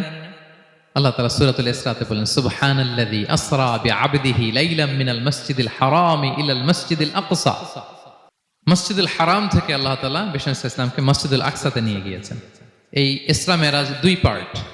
প্রথমে এটা শুরু হয়েছে মক্কা থেকে, মসজিদুল হারাম থেকে মসজিদুল আকসা পর্যন্ত। মসজিদুল আকসায় উনি একটা স্টেশন দিয়েছেন, তারপর ওখান থেকে ঊর্ধ্ব জগতের কাহিনী শুরু হয়েছে। আল্লাহ তাআলার স্পেশাল কিছু নিদর্শন দেখানোর জন্য, বিষ্ণু ইসলামকে সান্ত্বনা দেবার জন্য, ওনার মন ভালো করে দেওয়ার জন্য আসমানে ইনভিটেশন পাঠিয়েছেন। আল্লাহু আকবার। কোন নবীকে আল্লাহ তাআলা এই মর্তবা দেন নাই, বিষ্ণু ইসলামকে দিয়েছেন। ইউনিক ফিচার, কেউ পাননি এটা। এবং এই যে বললাম, তিনি মক্কা থেকে প্যালেস্টাইনে একটা স্টেশন দিয়েছেন, মসজিদুল আকসায় স্টেশন দিয়েছিলেন। তো তিনি বললেন, আমি যখন মসজিদুল আকসায় ঢুকলাম, দেখি সব নবীরা আমার জন্য অপেক্ষা করতেছে। সকল নবীরা, আমার আগে যত নবীরা এসেছিল সব নবীরা অপেক্ষা করতেছে। ফাহানাতিস সালাহ, নামাজের ওয়াক্ত হলো। ফাআমামতুহুম, এই সব নবীদেরকে নিয়ে আমি নামাজের ইমামতি করেছি। সব নবীদেরকে নিয়ে বিষ্ণু ইসলাম মসজিদুল আকসা ইমামতি করেছেন। এই সুযোগ আর অন্য কোন নবী পেয়েছে কি? আওয়াজ করে বলেন, পেয়েছে? ইউনিক ফিচার বিষ্ণু ইসলামের। মেরাজে গিয়েছেন, ইউনিক ফিচার। সবাইকে নিয়ে ইমামতি করেছেন, ইউনিক ফিচার। বিষ্ণু ইসলামের আরেকটা ইউনিক ফিচার হচ্ছে, উনি ঘুমালে ওনার অজু ভাঙতো না। অজু অবস্থায় ঘুমাইলে আবার যদি নামাজ পড়তে চাই, পড়া যাবে? কি করতে হবে? অজু করতে হবে। কিন্তু বিষ্ণু ইসলাম ঘুমালে অজু ভাঙতো না। বিষ্ণু ঈসা ইসলাম বলতেন, ইন্না আইনাইয়া তানামান ওয়ালা ইয়ানামু কলবি, আমার চোখ ঘুমায় কিন্তু আমার অন্তর ঘুমায় না। সর্বাবস্থায়, জাগ্রত অবস্থায়, ঘুমন্ত অবস্থায় বিষ্ণু ঈসা ইসলামের হৃদয় আল্লাহর জিকিরে ব্যস্ত থাকতো। ইবনে আব্বাস রাদিয়াল্লাহু তাআলা আনহু তিনি বর্ণনা করেন, তিনি বলেন, আমি একবার আমার খালার বাড়িতে রাতে ঘুমাতে গিয়েছিলাম। ছোট মানুষ তখন ইবনে আব্বাস, রাসূল সাল্লাল্লাহু আলাইহি ওয়াসাল্লাম ওনার খালু, আবার রাসূল সাল্লাল্লাহু আলাইহি ওয়াসাল্লাম কাজিন, চাচাতো ভাই, অনেক সম্পর্ক, বয়সে ছোট। বলেন যে রাতে আমার খালা মাইমুনা, রাসূল সাল্লাল্লাহু আলাইহি ওয়াসাল্লামের একজন স্ত্রী, আমাদের আম্মাজান মাইমুনা বিনতুল হারিসের বাড়িতে আমি ঘুমাতে গেলাম। তো আমি ফলো করতাম নবী কি করতেন। তো দেখলাম মাঝরাতে তিনি উঠলেন, উঠে তাহাজ্জুদের নামাজ পড়লেন। কি বললেন? তাহাজ্জুদ পড়লেন। পরে বিষ্ণু ইসলাম একটু ঘুমালেন। এমন ঘুম, হাত্তা সামি'তু গতীতাহ, ঘুমালে গভীর ঘুমের কারণে শ্বাস প্রশ্বাসের একটা মৃদু শব্দ হয় না বাতাসের। দেখেন কত চমৎকার পর্যবেক্ষণ করতেন তিনি। ইবনে আব্বাস বলেন, হাত্তা সামি'তু গতীতা সাউতি, তার ঘুমের কারণে শ্বাস প্রশ্বাসের যে আওয়াজ, শ্বাস আসতেছে বের হচ্ছে, এটাও আমি কানে শুনতে পেলাম। মানে ভারী ঘুম, তার মানে কি ভারী ঘুম। তারপর দেখলাম বেলাল ফজরের আজান দিল, বিষ্ণু ইসলাম ওই ঘুম থেকে উঠে আবার নতুন করে ওযু না করে যে ফজরের নামাজ পড়লেন। কেন? কারণ উনি আমাদের মতো ঘুমালে ওযু ভাঙতো না। Uniqueness, unique feature of prophet Muhammad সাল্লাল্লাহু আলাইহি ওয়াসাল্লাম, উনি ঘুমালে ওযু ভাঙতো না। বিষ্ণু ইসলামের আরেকটা ইউনিক ফিচার হচ্ছে, তিনি যখন নামাজে দাঁড়াতেন, তিনি সামনে যেমনি দেখতে পেতেন, পিছনেও তেমনি দেখতে পেতেন। সুবহানাল্লাহ। আপনি দেখেন পিছনে? হ্যাঁ, আচ্ছা, গাড়িতে বসলে অবশ্য যে ক্যামেরা লাগায় দেখা যায় এখন, না? রাসূল সাল্লাল্লাহু আলাইহি ওয়াসাল্লাম সামনে কেবলায় যেরকম দেখতেন, পেছনেও দেখতেন। তো তিনি সাহাবাদেরকে প্রায় বলতেন, এই কাতার সোজা করো, কারণ ইন্নী লা আরাকুম ওয়ারাআ যাহরি, আমি সামনে যেমনি দেখি পেছনেও কিন্তু দেখি। তিনি পিছনেও দেখতেন। আরেক বর্ণনা এসেছে, ইন্নী ইমামুকুম, খবরদার আমি তোমাদের ইমাম, ফালা তাসবিকুনি বিররুকুই ওয়ালা বিসসুজুদ, আমার আগে কেউ রুকু সেজদা করো না। ইমামের আগে রুকু করলে নামাজ হবে? ইমাম সেজদায় যায়নি, আপনি আগে চলে গেছেন, তা আপনি ইমাম হয়ে গেছেন, হবে? নামাজ হবে? রাসূল সাল্লাল্লাহু আলাইহি ওয়াসাল্লাম বলেন, খবরদার আমার আগে রুকু সেজদা করো না, খবরদার করো না, আমি কিন্তু দেখি। ফা ইন্নী আরাকুম মিন আমামি ওয়া মিন খালফি, সামনে যেমনি দেখি পেছনেও দেখি। সুবহানাল্লাহ। এটা ওনার একটা ইউনিকনেস, আল্লাহ তাআলা স্পেশালি বিষ্ণু ইসলামকে এটা দিয়েছেন। এবার বিষ্ণু ইসলামের আরেকটা ফিচার বলি। বিষ্ণু ইসলামের পিঠ মোবারকে দুই কাঁধের মাঝখানে মাহরুন নবুয়া, দ্য সিল অফ প্রফেসি ছিল, নবুয়তের সিল লাগানো ছিল। আল্লাহু আকবার। এটাকে বলে মাহরুন নবুয়া, দ্য সিল অফ প্রফেসি, তিনি যে নবী এটার সিল ছিল। তাওরাত এবং ইনজিলে এই কথাটা এসছে যে শেষ নবীকে চিনার একটা মাধ্যম হচ্ছে ওনার পিঠে দুই কাঁধের মাঝখানে দ্য সিল অফ প্রফেসি পাওয়া যাবে, নবুয়তের চিহ্ন। আল্লাহু আকবার। এটা অনেক সাহাবারা দেখেছেন এই চিহ্নটা। এটার সাইজ কতটুকু? কান্নাহু বাইদাতু হামাম, কবুতরের ডিমের যে সাইজ, ওই সাইজ। কবুতরের ডিম যেরকম ছোট হয় ওই সাইজের। আচ্ছা, অন্য হাদিসে এসেছে কাজিররিল হাজালা, এরকম ছোট্ট ডিমের সাইজের। অনেক সাহাবারা এটা দেখেছেন। সালমান আল ফারিসি রাদিয়াল্লাহু তাআলা আনহু, উনি মুসলিমই হয়েছেন এই দৃশ্য দেখে। সালমান আল ফারিসি রাদিয়াল্লাহু আনহু, উনি আরব মানুষ ছিলেন না, নন আরব ছিলেন, পার্সিয়ান, ফার্সিতে কথা বলতেন, মানে ইরান থেকে এসেছিলেন। ইরান। উনি প্রথমে অগ্নি উপাসক ছিলেন। কি ছিলেন? অর্থাৎ ওই যে জরাথুষ্ট যারা আগুন দেখলে এরা পূজা করে, আগুনের পূজা যারা করে, জরস্ট্রেনিয়ান, এই ধর্মে বিশ্বাসী ছিলেন। আগুনের পূজা করতেন ইরানে। তিনিও আগুনের পূজা করে, তার বাবাও আগুনের পূজা করে। তো একদিন বাবা একটা কাজে পাঠিয়েছে, ওই কাজ করতে যেয়ে সে খ্রিস্টানদের গির্জা ক্রস করতেছিল। ছোট মানুষ গির্জা ক্রস করতে যেয়ে দেখে খ্রিস্টানরা কেমন যেন আলাদা ইবাদত করে, নামাজ পড়ে। এটা দেখে খুব ভাল লাগছে, তার খুব ভাল লাগছে। বাড়িতে এসে বাবারে বলে, বাবা আমি দেখলাম যে খ্রিস্টানরা তাদের চার্চে গির্জায় নামাজ পড়ে, এটা তো অনেক সুন্দর, আমরা যে আগুনের সামনে যা করি এটার চেয়ে ওইটা সুন্দর। বাবা বলে, খাইছে, ছেলে তো আমার শেষ হয়ে যাবে। তো বলতেছে, না না বাবা, আমরা যে আগুনের উপাসনা করি এটাই ভালো। উনি বলেন, না, আমি অনেক চিন্তা করেছি, ওরা যেভাবে গডের কাছে চায় ওইটা শ্রেষ্ঠ। বাবার সাথে ছেলের, সালমানের অনেক তর্ক বিতর্ক। পরে বাবা ভাবলেন, যদি ওকে না আটকাই তাইলে প্রভাবিত হয়ে সে খ্রিস্টান হয়ে যেতে পারে। তো ঝগড়া তর্ক বিতর্ক শেষে তার পিতা তাকে শেকলবন্দি করলো। কি করলো? পায়ে শেকল লাগায় রাখছে, কিন্তু ছেলে তো মনে মনে খ্রিস্ট ধর্মের প্রতি আকৃষ্ট হয়ে গেছে। তো ওই খ্রিস্টানরা তার সাথে লুকিয়ে যোগাযোগ করত। সালমান ওই খ্রিস্টানদেরকে বলল যে তোমাদের খ্রিস্টান ধর্মের উৎপত্তি কোথায়? বলে সিরিয়াতে। বলতেছে এখান থেকে কোনো কাফেলা সিরিয়া যাবে নাকি? বলতেছে হ্যাঁ, মিশনারি ওয়ার্কে একটা কাফেলা আসছে, যাবে। বলতেছে যেদিন যাবে আমাকে বলবে। তো যেদিন যাবে তাকে এসে বলা হয়েছে তার বাবা নাই, সে শিকল ভেঙে শিকল সহ ওই কাফেলার সাথে যে জড়িত হয়েছে। দেখেন বিশ্বাস আদর্শ মানুষকে কিভাবে উজ্জীবিত করে। উনি চলে গেলেন সিরিয়াতে। সিরিয়াতে যে এক পাদ্রির হাতে বায়াত হলেন, কিন্তু এই পাদ্রিটা ছিল ভণ্ড। সে খ্রিস্টানদের দান সৎকা নিয়ে গরিবদের না দিয়ে নিজেই খেয়ে ফেলতো। তো বেচারা পড়লো বিপদে যে হায় রে, এত সুন্দর ধর্ম রে কারাপ্টেড করতেছে সে। পরে এই পাদ্রি যখন মারা গেল, সালমান সে আরেক পাদ্রির কাছে গেল। আরেক পাদ্রির কাছে গেল। ওই পাদ্রি আবার অনেক ভালো, খুবই আবাদত করে। তো ওই পাদ্রি কিছুদিন থাকার পরে ওই পাদ্রিও মারা গেল। ওই মারা যাওয়ার আগে সে জিজ্ঞেস করতেছিল যে পাদ্রি, এই বর্তমান পৃথিবীতে সবচেয়ে ভালো খ্রিস্টান পাদ্রি কে? বলতেছে আর কেউ নাই। যদি ভালো খ্রিস্টান পাদ্রি তোমাকে পেতে হয়, জানতে হয়, তোমাকে ইরাকের মোসেল শহরে যেতে হবে। এবার মোসেলে যে সে আরেক খ্রিস্টান পাদ্রির কাছে থাকলো। কিছুদিন পরে ওই পাদ্রিও মারা গেল। তো মৃত্যুর আগে তাকে জিজ্ঞেস করছিল যে পাদ্রি আপনি বলেন তো, আপনার পরে শ্রেষ্ঠ পাদ্রি কে আছে পৃথিবীতে? সে বলতেছে আমার পরে শ্রেষ্ঠ কোনো পাদ্রি আর পৃথিবীতে নাই। খ্রিস্টান ধর্ম শেষ হয়ে গিয়েছে, নাই। তবে জেনে রেখো, শেষ জামানার নবী আসার সময় ঘনিয়ে এসছে। তিনি যে এলাকায় আসবে, এলাকাটা চারদিকে পাহাড় বেষ্টিত থাকবে। চারদিকে থাকবে পাহাড়, খেজুরের বাগান, মরুদ্যান। তাকে চেনার আলামত আছে। কি আছে? আলামত আছে। এক নম্বর আলামত হচ্ছে ওই শেষ নবীকে দানের খাবার দিলে তিনি খায় না, কিন্তু উপহার দিলে সে নেয়, খায়। আর তার পিঠে দুই কাঁধের মাঝখানে একটা নবুয়তির মোহর আছে। সুবহানাল্লাহ। যদি পারো তার কাছে যে বায়াত হো। সালমান আল ফারিসি পাগল হয়ে গেছে ওনার সন্ধান পাওয়ার জন্য। কিভাবে যাবে, কিভাবে যাবে? তো উনি কিছু ছাগল পালতেন। একটা কাফেলা তিনি পেলেন, যে কাফেলা আরব কাফেলা, বনু কালবের কাফেলা আরব দেশে যাচ্ছে।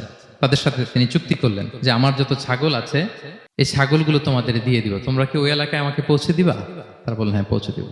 সব ছাগল দিয়ে দিলেন, রওনা হইলেন ওই এলাকায়। মাঝপথে তারা তার সাথে জুলুম করলো, অন্যায় আচরণ করলো। তাকে দাস হিসেবে বিক্রি করে দিল ইহুদিদের কাছে। ওয়াদি আল কোরা নামে একটা জায়গা আছে, ওখানকার এক ইহুদির কাছে বিক্রি করে দিল। সে ইহুদির কাছে দাস হিসেবে থাকতে আরম্ভ করলো। অনেকদিন পরে মদিনার পূর্ব নাম কি দেখি কে বলতে পারে? হ্যাঁ মাশাআল্লাহ, তো মদিনার পূর্ব নাম হচ্ছে ইয়াসরিব। তো ইয়াসরিবের এক ইহুদি, বনু কুরাইজার ইহুদি, সে আসছে ওয়াদি আল কোরাতে তার কাজিনের কাছে। এসে দেখে নতুন এক দাস পাইছে, বলছে আমি কিনবো, তুমি কিনতে চাও? তার কাছে বিক্রি করে দিল। তখন ইয়াসরিবের ওই ইহুদি বনু কুরাইজার সালমান আল ফারিসিকে নিয়ে ইয়াসরিবে চলে গেল। সুবহানাল্লাহ। মদিনার আগের নাম কি? বিষ্ণু ইসলাম মক্কা থেকে হিজরত করে কিছুদিন পরে কই যাবেন? সত্যের অনুসন্ধানে যদি আপনি হন, সত্য আপনি পাবেনই, সত্যের কাছে আপনি পৌঁছাবেন, এতে কোনো সন্দেহ নেই। দেখেন বিষ্ণু ইসলাম ওই এলাকায় আসবেন, আসার আগে আল্লাহ তাআলা সালমানকে নিয়ে ওখানে পৌঁছায় দিয়েছে। তিনি ওখানে থাকলেন, দীর্ঘদিন থাকলেন, খেজুর বাগানে তিনি কাজ করেন আর অপেক্ষা করেন যে কবে বিষ্ণু ইসলাম আসবেন। একদিন তিনি খেজুর গাছের উপরে কাজ করতেছেন, হঠাৎ ইহুদিরা বলা বলি করতেছে আজকে ওই মক্কা থেকে কোন এক লোক নাকি আসছে কোবাপল্লীতে, সবাই বলে সে নাকি নবী, সবাই বলে সে নাকি। এই কথা শুনে উনি খুশিতে ওই খেজুর গাছ থেকে ধপাস করে নিচে পড়ছে। নিচে পরে মালিককে বলতেছে কে আসছে, কে আসছে। এই কথা শুনে মালিক রেগে মেগে তাকে মারতে আরম্ভ করলো যে তোমার জেনে কি লাভ, যাও এখান থেকে। তার মানে সুবহানাল্লাহ, সালমান আল ফারিসি তিনি জেনে গেলেন যে বিষ্ণু ইসলামের আগমন ঘটেছে। আপনারা জানেন যে হিজরতের যে রুটটা, বিষ্ণু ইসলাম সরাসরি ইয়াসরিবে বা মদিনায় না ঢুকে প্রথমে কুবাতে ঢুকেছিলেন, কুবাপল্লীতে কিছুদিন ছিলেন, মসজিদে কুবা নির্মাণ করেছেন। তো তিনি তো সত্যের সন্ধানী হয়ে পাগল, আল্লাহর কাছে সবসময় দোয়া করতেন, আল্লাহ সেই আখির জামানার নবীর সন্ধান যেন আমি পাই। সালমান আল ফারিসি রাদিয়াল্লাহু তাআলা আনহু ওই যে তার পাদ্রীর শিখিয়ে দেয়া যে আলামত, তিনি দেখলেন ঠিকই তো ইয়াসরিবের দুই দিকে হাররা আছে, মানে পাহাড় বেষ্টিত, আবার খেজুরের বাগান আছে। এবার তিনটা যে আলামত দিয়েছিল ওই আলামত চেক করার জন্য কিছু খেজুর নিয়ে কুবায় চলে গেলেন। কুবায় যেয়ে দেখেন বিষ্ণু ইসলাম সাহাবাদের নিয়ে বসা। তো তিনি বিষ্ণু ইসলামের সাথে পরিচিত হয়ে বললেন, এই যে কিছু সাদাকার খেজুর আমি আপনার জন্য এনেছি, নেন। বিষ্ণু ইসলাম বললেন, ওই যে ওদেরকে দাও, ওই যে গরিব সাহাবারা, ওদেরকে দাও। বিষ্ণু ইসলাম খেলেন না। সে মনে মনে বলতেছে, এই তো একটা পেয়ে গেছে, একটা পেয়ে গেছে। উনি কিন্তু খায় নাই, ধরেও নাই, বলতেছে যে ওদেরকে দাও। দিল, সাহাবারা খেল। এরপর বিষ্ণু ইসলাম কোবা থেকে মদিনায় চলে গেলেন। তখনও মদিনার নাম হয়নি, ইয়াসরিবে গেলেন। এবার কিছুদিন পরে আরো কিছু খেজুর নিয়ে সালমান রাদিয়াল্লাহু তাআলা আনহু বিষ্ণু ইসলামের কাছে গেলেন। এবার যে বললেন, কিছু খেজুর আমি উপহার হিসেবে আপনার জন্য এনেছি, আপনি কি গ্রহণ করবেন? বিষ্ণু ইসলাম বললেন, অবশ্যই গ্রহণ করবো। বলেই তিনি একটা নিয়ে খেতে শুরু করলেন, খেলেন এবং বিতরণ করলেন। এবার তো সালমান মহা খুশি, এই তো পেয়ে গেছি দুইটা সাদাকার খেজুর। বলেছি ধরেও নাই, খায় নাই। যখনই বললাম উপহার, খেয়েছে। এবার বাকি রইল কয়টা? সেটা কি? নবুয়তের সিলমোহর, দ্য সিল অফ প্রফেসি। এটা তো দেখা এত সহজ না। যদি এদিকে থাকে, জামা পরে থাকলে দেখা যাবে? তো এটার জন্য প্রায় যায়, কিন্তু ব্যাটে বলে হয় না। ট্রাই করে কিন্তু দেখা যায় না। একদিন তিনি গেলেন এবং এটার জন্য তো পিছে পিছে থাকতে হবে, কি বলেন? কথা নেই বার্তা নেই, হুট করে পিছু পিছু ঘোরা যায় নাকি কারো? একদিন একটা উপলক্ষ তৈরি হলো। সেটা কি? বিষ্ণু ইসলাম, এক সাহাবী মারা গেলেন বাকি উল গারকাদে, মানে যেটাকে আমরা জান্নাতুল বাকি বলি, ওই কবরস্থানে ওই লাশ নিয়ে যাচ্ছে, সবার সাথে সাথে বিষ্ণু ইসলামও যাচ্ছে। তো এখন তো একটা সুযোগ, পিছনে পিছনে যাওয়া যায়, কি বলেন? এইবার সালমান এসে পিছু ছাড়ে না, নবীজির পিছনে পিছনে যায়, কিন্তু স্বাভাবিক যাওয়া না। একটা আছে সিম্পলি হাঁটা, এরকম না, একবার এদিকে যায়, একবার ওদিকে যায়, একবার এদিকে যায়। আর অন্য সাহাবারা মনে মনে ভাবে, ঘটনা কি, এরকম করে কেন লোকটা? কিন্তু বিষ্ণু ইসলাম তো জানেন কেন এরকম করতেছে, ঠিক কিনা বলেন? বিষ্ণু ইসলাম সেদিন দুইটা চাদর পরেছিলেন, একটা নিচে আর একটা উপরে। নিচে লুঙ্গি আর একটা চাদরটা দিয়ে গা ঢেকেছিলেন। বিষ্ণু ইসলাম ইচ্ছে করে পিঠের চাদরটা একটু নিচের দিকে নামালেন, যাতে করে সে যেটা খুঁজতেছে ওটা দেখে ফেলে। বিষ্ণু ইসলাম চাদরটাকে একটু করে নিচে নামালেন, নামানোর সাথে সাথে তিনি দেখলেন দ্য সিল অফ প্রফেসি, মাহরুন নবুয়া। দেখার সাথে সাথে সালমান আল ফারিসি চিৎকার দিয়ে বিশ্বনবীকে জড়িয়ে ধরলেন এবং ওই জায়গাটাতে দুই ঠোঁট দিয়ে চুমু খেলেন, কাঁদতে শুরু করলেন।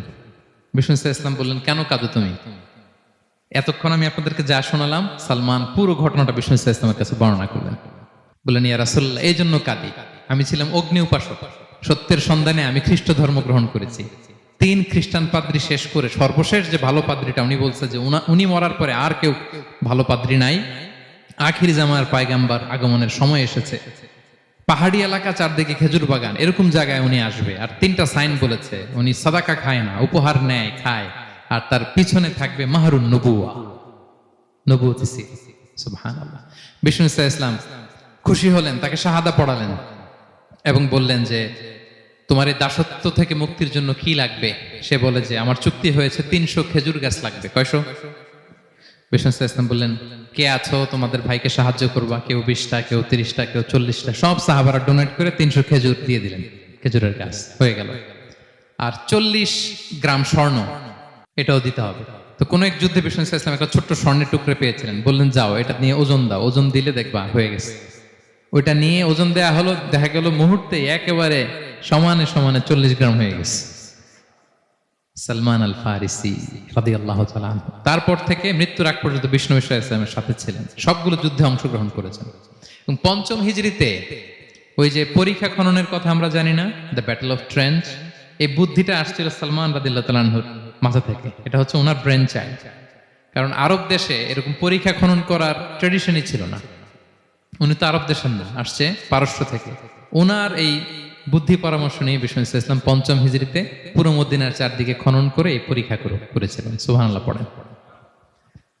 তাহলে প্রিয় সুধী, মাহরুন নবুয়া বিষ্ণু ইসলামের একটা ইউনিকনেস, অন্য কোনো নবীর ছিল না। বিষ্ণু ইসলামের ছিল কাজিরিল হাজালা, কবুতরের ডিমের মতো পিঠের মধ্যে।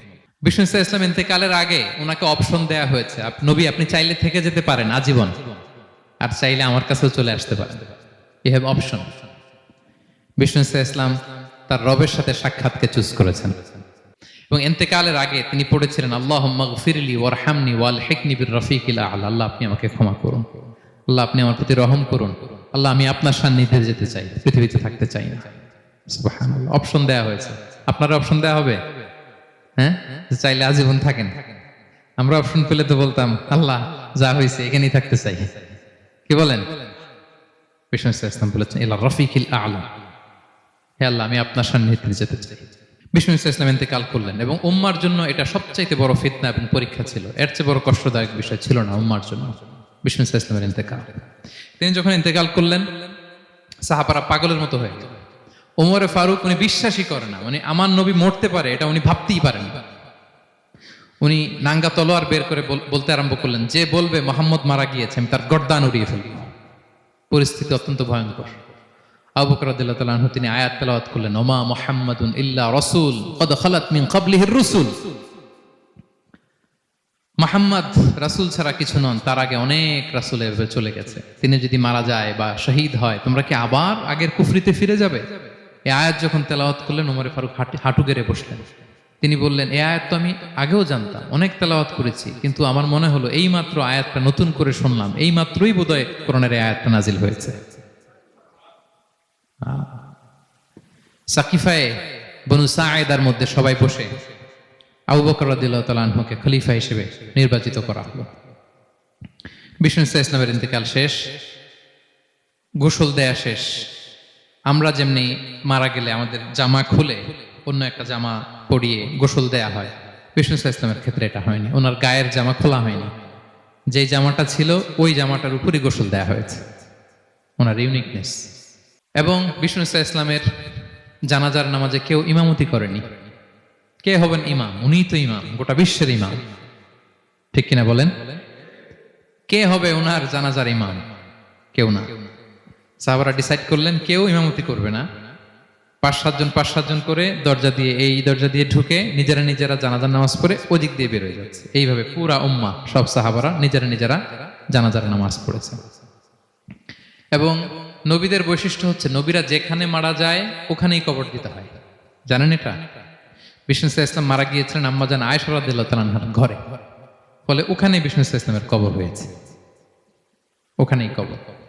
এবং ওই কবর দেওয়ার পরেই, ওই কবর দেওয়া ঘরের ভেতরে আম্মাজান আয়েশা রাদিয়াল্লাহু তাআলা আনহা যতদিন বেঁচে ছিলেন ওখানেই ছিলেন, কবরের পাশে।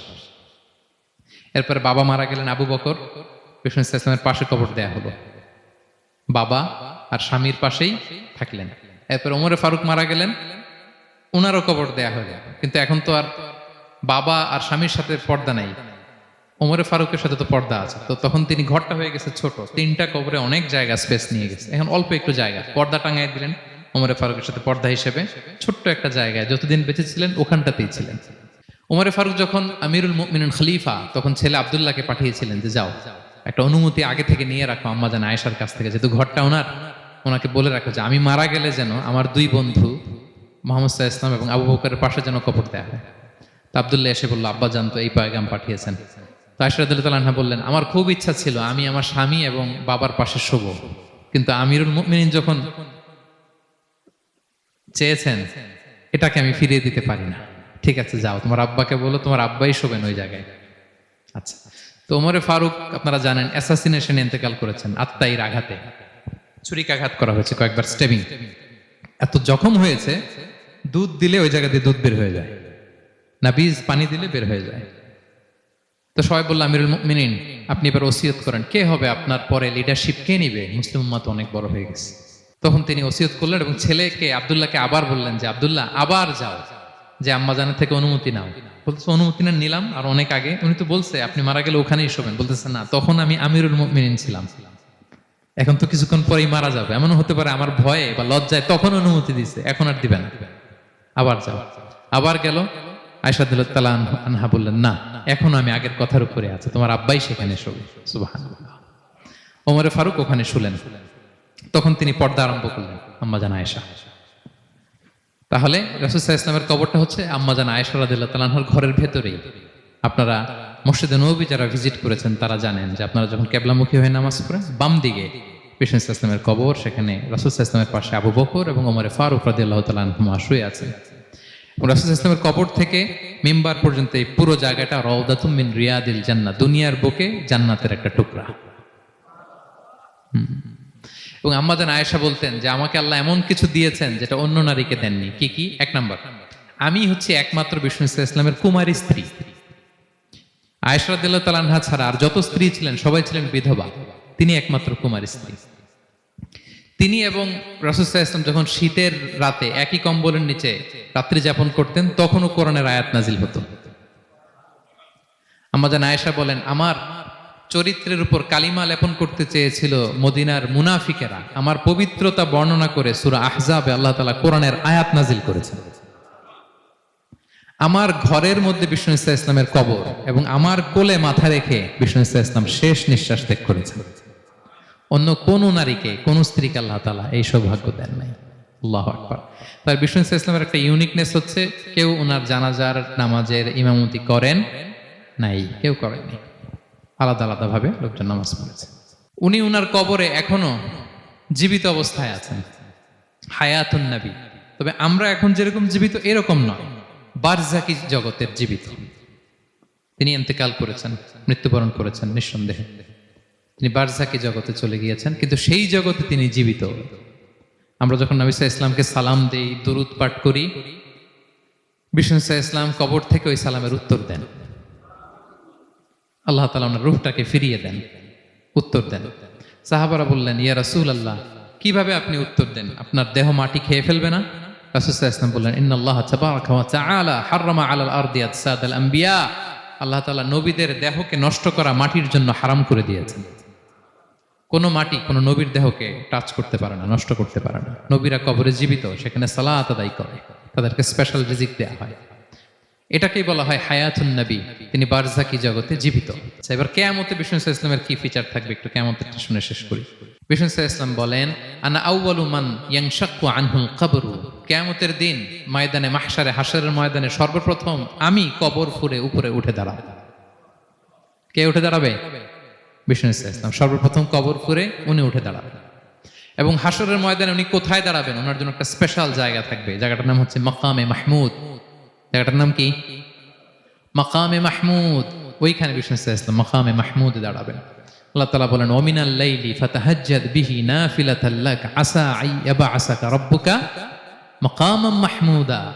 ওখানে বিষ্ণু সাল্লাল্লাহু আলাইহি ওয়াসাল্লাম দাঁড়াবেন। এবং বিষ্ণু সাল্লাল্লাহু আলাইহি ওয়াসাল্লাম বলেন, আজান শোনার পরে কেউ যদি এই দোয়াটা পড়ে, আল্লাহুম্মা রাব্বা হাযিহি দাওয়াতিত তাম্মা ওয়াস সালাতিল কাইমা আতি মুহাম্মাদানিল ওয়াসিলাতা ওয়াল ফাদিলা ওয়া বা'আথহু মাকামাম মাহমুদা আল্লাযী ওয়া'আদতা। এই দোয়াটা যে পড়ে আজান শোনার পরে, বিষ্ণু সাল্লাল্লাহু আলাইহি ওয়াসাল্লাম বলেন, হাল্লাত লাহু শাফাআতি ইয়াউমাল কিয়ামা। কিয়ামতের দিন তার জন্য সুপারিশ করা আমি নবীর জন্য ওয়াজিব হয়ে যায়। যারা পড়েন না পড়বেন, মাকামে মাহমুদে তিনি সেজদায় লুটিয়ে থাকবেন এবং সেদিন তিনি সুপারিশ করবেন, সাহিবুশ শাফাআ, তিনি সুপারিশ করবেন। অন্য কোন নবী সুপারিশের সাহস করবে, স্পর্ধাও দেখাবে। আদম আলাইহিস সালাম, নূহ আলাইহিস সালাম, ইব্রাহিম আলাইহিস সালাম সবাই একজন আরেকজনকে রেফার করে, একজন আরেকজনকে রেফার করে, বলবে আমি পারবো না, উনি উনি উনি উনি বলতে বলতে বিষ্ণু ইসলামের কাছে যাবে। মানুষগুলো হয়রান হয়ে যাবে, ক্লান্ত, শ্রান্ত, ঘর্মাক্ত, পিপাসার্ত মানুষগুলো। 50,000 বছর হবে সেই দিনটা, কিয়ামতের দিন। মানুষগুলো পেরেশান, যেই নবীর কাছে যায় বলে পারবো না, উনি উনি শেষ পর্যন্ত এটা যে বিষ্ণু ইসলামের কাছে ঠেকবে। বিষ্ণু ইসলাম কোথায় থাকবেন যেন? জায়গাটার নাম মাকামে মাহমুদে সেজদা অবস্থায় থাকবেন। সেজদা অবস্থায় থাকবেন। সব নবীরা বলবে নাফসি নাফসি, আল্লাহ তুমি আমারে বাঁচাও, আল্লাহ আমারে বাঁচাও, আল্লাহ আমারে বাঁচাও। কিন্তু বিষ্ণু ইসলাম সেই মাকামে মাহমুদে সেজদায় লুটিয়ে কাঁদতে থাকবেন আর বলবেন, উম্মতি উম্মতি উম্মতি, হে আল্লাহ আমার গুনাহগার উম্মতকে বাঁচাও, আল্লাহ আমার গুনাহগার উম্মতকে তুমি বাঁচাও। কাঁদতে থাকবেন বিষ্ণু ইসলাম ওই জায়গায়। তখন আল্লাহ তাআলা বলবেন, ইয়া মুহাম্মদ ইরফা রাসাক, হে মুহাম্মদ মাথা তোলো, কুল তুসমা, আজকে তুমি যা বলবে তাই শোনা হবে, সাল তু'তা, যা চাবে তাই দেয়া হবে, ওয়াশফা তুশাফা, যার জন্য সুপারিশ করা হবে, যার জন্য সুপারিশ তুমি করবে তার জন্যই সুপারিশ কবুল করা হবে। বিষ্ণু ইসলাম তখন সুপারিশ করবেন, শুরু করবেন, স্টার্টিং। তো বিষ্ণু ইসলামের সুপারিশ আমরা চাই কি চাই না বলেন? আল্লাহ তাআলা আমাদেরকে বিষ্ণু ইসলামের সুপারিশ লাভে ধন্য করুক, আমরা পড়ি আমিন। বিষ্ণু ইসলাম স্টার্ট করবেন সুপারিশ করা এবং হাউজে কাউসারের পানি বিতরণ শুরু করবেন। হাউজে কাউসারের নাম শুনেছেন? ইন্না আ'তাইনা কাল কাউসার, হে নবী আমি আপনাকে কাউসার দিয়েছি। কাউসারের একটা ব্যাখ্যা হচ্ছে প্রভূত কল্যাণ, আর একটা ব্যাখ্যা হচ্ছে এই কিয়ামতের দিন হাউজে কাউসার দেওয়া হবে বিষ্ণু ইসলামকে। এটা কত বড়? বিষ্ণু ইসলাম বলেন হাউদি মাসিরাতু শাহর, 1 মাসের দূরত্ব। এত বড় চৌবাচ্চা হবে হাউজে কাউসারের চৌবাচ্চাটা। বিষ্ণু ইসলাম বলেন এই মাথা থেকে ওই মাথায় পৌঁছতে 1 মাস লাগবে। কয় মাস? তার মানে সাইজে খুবই ছোট, তাই না? ছোট? আওয়াজ করে বলুন, ছোট না বড়? বিশাল বিশাল বিশাল। হাউজে কাউসারের পানিটা কেমন হবে? মা উহু আবিয়াদু মিনাল লাবান, দুধের চেয়েও সাদা, মধুর চেয়েও মিষ্টি, বরফের চেয়েও ঠান্ডা, আতিয়াবু মিনাল মিসকি, মিসকের চেয়েও সুগন্ধ সম্পন্ন।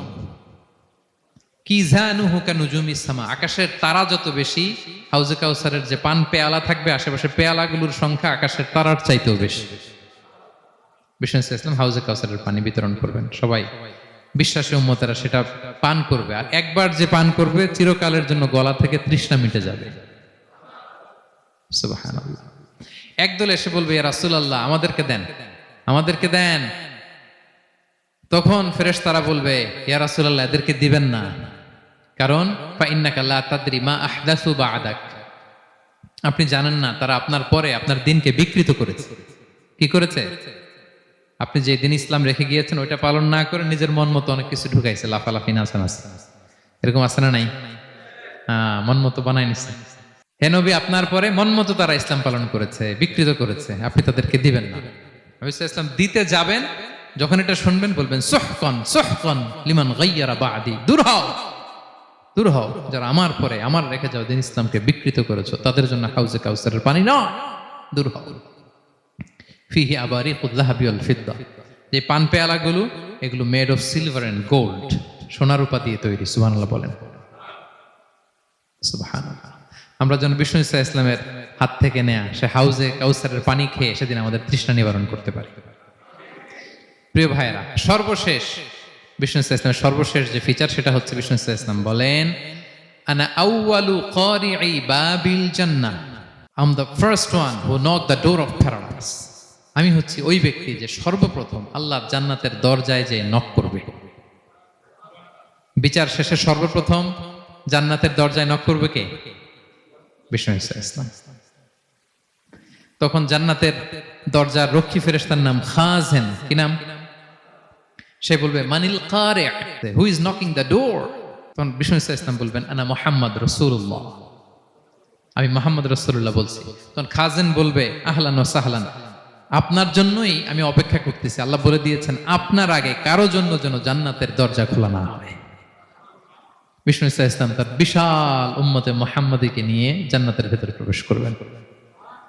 আমরাও যেন সেই সৌভাগ্যবান কাফেলার ভেতরে থাকতে পারি। আমরাও যেন বিষ্ণু ইসলামের সেই বিশাল কাফেলা একসাথে থেকে আমাদের পেয়ারা হাবিবের সাথে আল্লাহর জান্নাতে ঢুকতে পারি। আমরা সবাই পড়ি আমিন। প্রিয় ভাই, বিষ্ণু ইসলাম সবাইকে নিয়ে জান্নাতে ঢুকবেন। তাহলে এই যে 20টা পয়েন্ট আপনাদের সাথে শেয়ার করেছি, এগুলো হচ্ছে distinctive characteristics of prophet Muhammad সাল্লাল্লাহু আলাইহি ওয়াসাল্লাম। এটা অন্য কাউকে বিষ্ণু ইসলাম ছাড়া আল্লাহ তাআলা কাউকে আর এগুলো দেননি। তাহলে এগুলো থেকে আমাদের কি শিক্ষা? কয়েকটা লেসন শেয়ার করে আমরা শেষ করে দেব ইনশাআল্লাহ। 1 নাম্বার লেসন হচ্ছে প্রিয় ভাইরা, বিষ্ণু ইসলামের এই ইউনিক ফিচার গুলো শুনে আমরা কি বুঝলাম, কি জানলাম, সেটা হচ্ছে প্রথম লেসন হচ্ছে আমাদের এই যে আপনারা অনেকে দেখলাম যে শুনে অবাক হচ্ছেন এবং অনেকে বলতেছেন যে এই প্রথম শুনলাম এটা। তার মানে অনেক কিছু আমরা জানি, কিন্তু বিষ্ণু ইসলামের জীবনের ব্যাপারে অনেক কিছুই আমরা জানি না।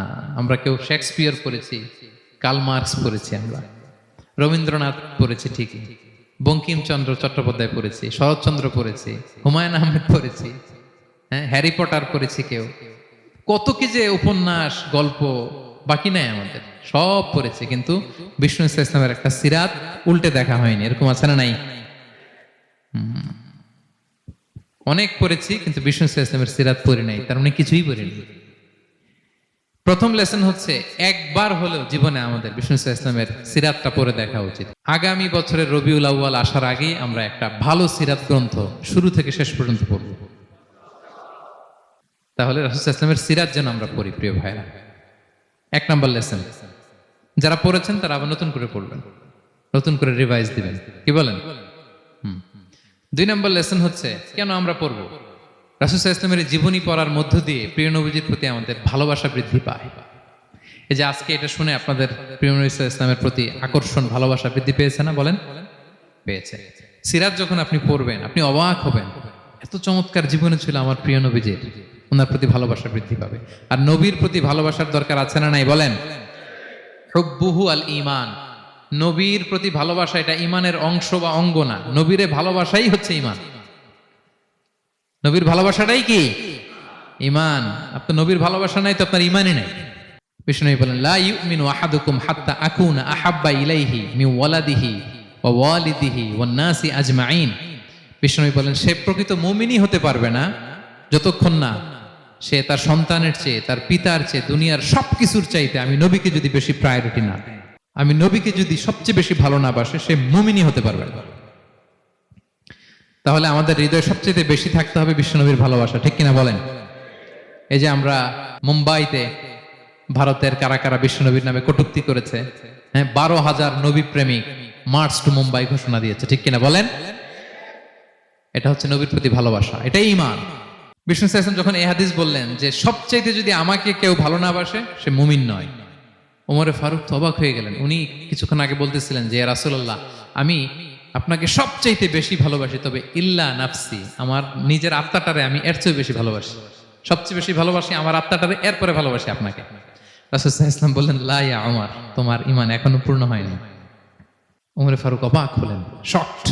তিনি বললেন, এতে যদি আমার ঈমানই পূর্ণ না হয়, যার কারণে আমি আখিরাত চিনলাম, জান্নাত চিনলাম, আল্লাহর পরিচয় পেলাম, তিনি তো আমার কাছে সবচেয়ে বেশি প্রিয়। মুহূর্তেই তিনি দ্ব্যর্থহীন কণ্ঠে ঘোষণা করলেন যে ইয়া রাসূলুল্লাহ, ঠিক এই মুহূর্ত থেকে দুনিয়ার সবকিছু, এমনকি আমার নিজের জানের চাইতেও, আত্মার চাইতেও আমি আপনাকে বেশি ভালোবাসি।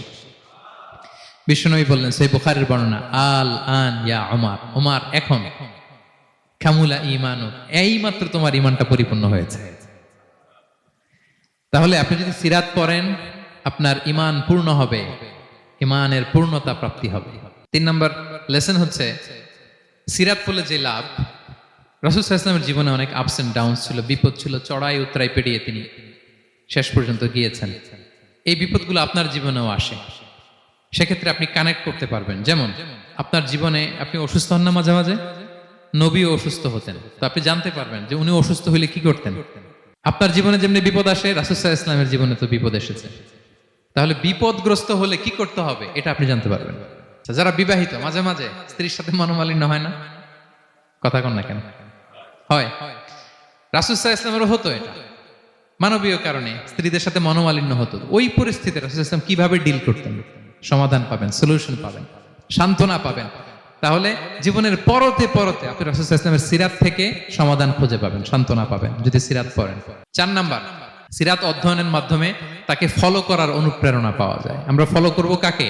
মুহাম্মদ সাল্লাল্লাহু, আমরা হচ্ছে তার ফলোয়ার, মুহাম্মদ সাল্লাল্লাহু আলাইহি ওয়াসাল্লামের ফলোয়ার, ঠিক কিনা বলেন? এবং আল্লাহর ভালোবাসা যদি আমরা পেতে চাই, আল্লাহ বলেন ফাত্তাবিউনি ইউহিব্বুকুমুল্লাহ, যদি আল্লাহর ভালোবাসা চাও নবী সাল্লাল্লাহু আলাইহি ওয়াসাল্লামের অনুসরণ করো, এটা আবশ্যক, করতেই হবে। তাহলে সিরাত যদি আমরা পাঠ করি, তার বিষ্ণু সাল্লাল্লাহু আলাইহি ওয়াসাল্লামকে অনুসরণ করার প্রেরণা আমাদের মধ্যে আসবে। সব শেষ কথা হচ্ছে তার প্রতি ভালোবাসার নমুনা হিসেবে আমরা যেন তার প্রতি বেশি বেশি দুরূদ শরীফ পড়ি। আল্লাহুম্মা সাল্লি ওয়া সাল্লিম ওয়া বারিক আলাইহি সাল্লাল্লাহু আলাইহি ওয়াসাল্লাম। আল্লাহুম্মা সাল্লি আলা মুহাম্মদ ওয়া আলা আলি মুহাম্মদ কামা সাল্লাইতা আলা ইব্রাহিম ওয়া আলা আলি ইব্রাহিম ইন্নাকা হামিদুম মাজিদ। আল্লাহুম্মা বারিক আলা মুহাম্মদ ওয়া আলা আলি মুহাম্মদ কামা বারাকতা আলা ইব্রাহিম ওয়া আলা আলি ইব্রাহিম ইন্নাকা হামিদুম মাজিদ। পারেন না এগুলো আপনারা? যে যেটা পারেন বেশি বেশি দুরূদ পড়বেন। দুরূদ এটা এমন ইবাদত, এই ইবাদত আল্লাহ নিজেও করে, ফেরেশতাদেরও করতে বলে, আমাদেরও করতে বলে। ইন্নাল্লাহা ওয়া মালাইকাতাহু ইউসাল্লুনা আলান নবী, আল্লাহ এবং ফেরেশতা ওনারাও রাসূল সাল্লাল্লাহু আলাইহি ওয়াসাল্লামের উপর দুরূদ পাঠায়। হে বিশ্বাসীরা, ইয়া আইয়ুহাল্লাযীনা আমানু সাল্লু আলাইহি ওয়া সাল্লিমু তাসলিমা। আল্লাহুম্মা সাল্লি ওয়া সাল্লিম ওয়া বারিক আলাইহি। রাসূল সাল্লাল্লাহু আলাইহি ওয়াসাল্লামের উপর বেশি বেশি দুরূদ পাঠ করতে হবে। একবার যে দুরূদ পড়ে আল্লাহ বলে তার উপর আমি 10টা রহমত নাজিল করি। বিশেষ করে জুমার দিনে রাসূল সাল্লাল্লাহু আলাইহি ওয়াসাল্লামের প্রতি আমরা যেন বেশি বেশি দুরূদ পড়ি। কোন দিনে মনে থাকবে? জুমার দিনে এক সুন্নাত হচ্ছে সূরা কাহাফ তেলাওয়াত করা, আর একটা সুন্নাত হচ্ছে বেশি বেশি বিষ্ণু সাল্লাল্লাহু আলাইহি ওয়াসাল্লামের উপর কি পড়া? দুরূদ পাঠ করা। মনে থাকবে তো? তাহলে প্রিয় ভাইরা, আসুন আমরা প্রতিজ্ঞা করি, আমরা বিষ্ণু সাল্লাল্লাহু আলাইহি ওয়াসাল্লামের একটা ভালো সিরাত গ্রন্থ শুরু থেকে শেষ পর্যন্ত আগামী রবিউল আউয়াল মাস আসার আগে আমরা পড়ব। জীবনের প্রতিটি ক্ষেত্রে নবী সাল্লাল্লাহু আলাইহি ওয়াসাল্লামের অনুসরণ করব। হ্যাঁ, পারা যাবে? ফ্যামিলিতে, সমাজে, রাজনৈতিক ময়দানে, সব জায়গায় বিষ্ণু ঈসা ইসলামের অনুসরণের দরকার আছে না নাই? তাকেই অনুসরণ করতে হবে। মুক্তি পেতে চাইলে তাকেই অনুসরণ করতে হবে। আসুন জীবনের প্রতিটি অঙ্গনে আমরা যেন শুধু তাকেই অনুসরণ করি, কারণ তাকে অনুসরণ করার মধ্যেই রয়েছে আমাদের জীবনের আলোকস্নাত মুক্তি। আল্লাহ তাআলা আমাদের সবাইকে কথাগুলো বোঝার ও আমল করার তৌফিক দান করুন। হাদা মা ইনদি ওয়াল ইলমু ইনদাল্লাহি আলাইহি তাওয়াক্কালতু ওয়া ইলাইহি উনীব। ওয়াসসালামু আলাইকুম ওয়া রাহমাতুল্লাহি তাআলা ওয়া বারাকাতুহু।